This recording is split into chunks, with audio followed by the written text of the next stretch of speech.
Yun, So, andito sige. ngayon, dala-dala niya yung ilan sa kanya mga obra na using kable. Anong klaseng kable bang ginagamit mo Oo rito, nga. Ruben? Iba-iba.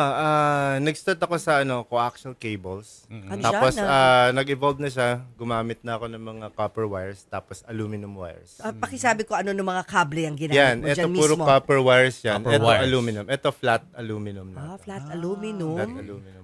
Ano yung may parang nagbabayanihan? Anong klaseng wire yun? Yan, mix na siya ng copper at saka aluminum. Ayun. Yun, yung mga tao aluminum yan. Tapos yung bahay niya, copper wires. Oo, galing. Pag tinignan mo yan, may mga umaakyat na tao sa mga matataas na hagdan. Correct. All made of wires. Ikaw mismo nagbe-bend yan? Yeah. Ikaw mismo? Wow, manual. Paano mo naisipang gawin yan, yung ganyang klaseng art?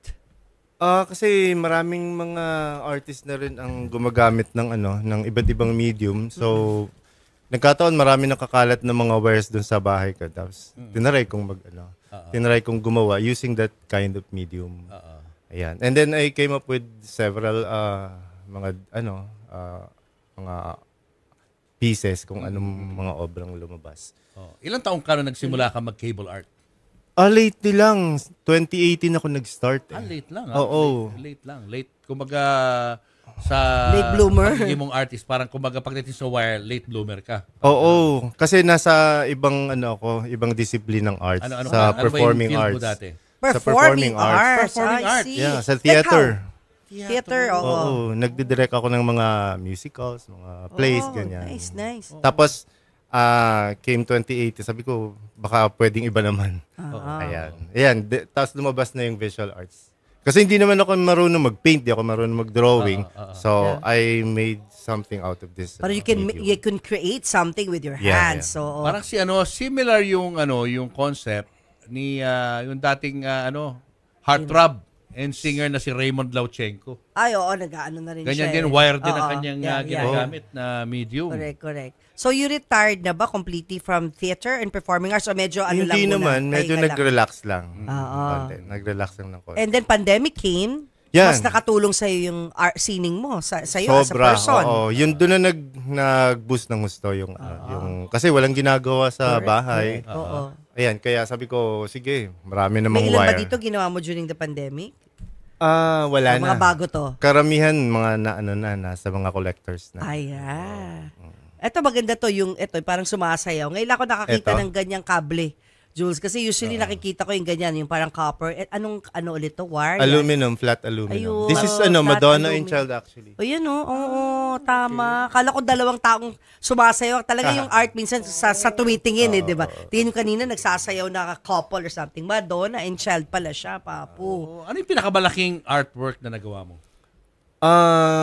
Malaki. Siguro mga 6 meters na wide. Na ang title niya is Tree of nakalimutan ko na. Pero money tree siya actually. Money Ayun na, Tree. ito yung iba na nagawa mo Tree na. of Abundance. Oh, nice. Oh, pampaswerte.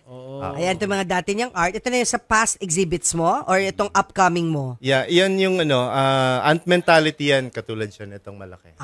Okay. Yan. Yung ant mentality, yung Langgam mentality. Ant. Yun, instead na crab mentality, it's ant mentality. Ant mentality.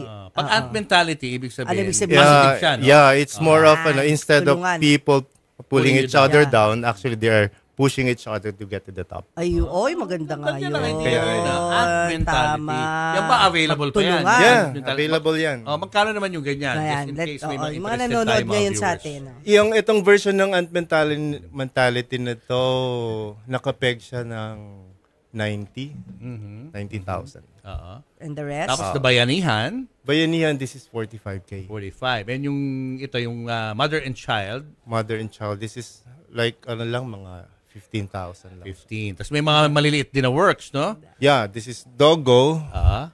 and then this is Mamang Sorbitero. Cute Ang yung ganda, may no? aso. Cute, no? Do you accept commissioned works? Yeah. Okay. So how do they get in touch with you in case after watching you, gusto nila magpagawa sa'yo? Well, you can just you can contact me sa sa page, yung Kable Art, you just type Kable Art sa Facebook.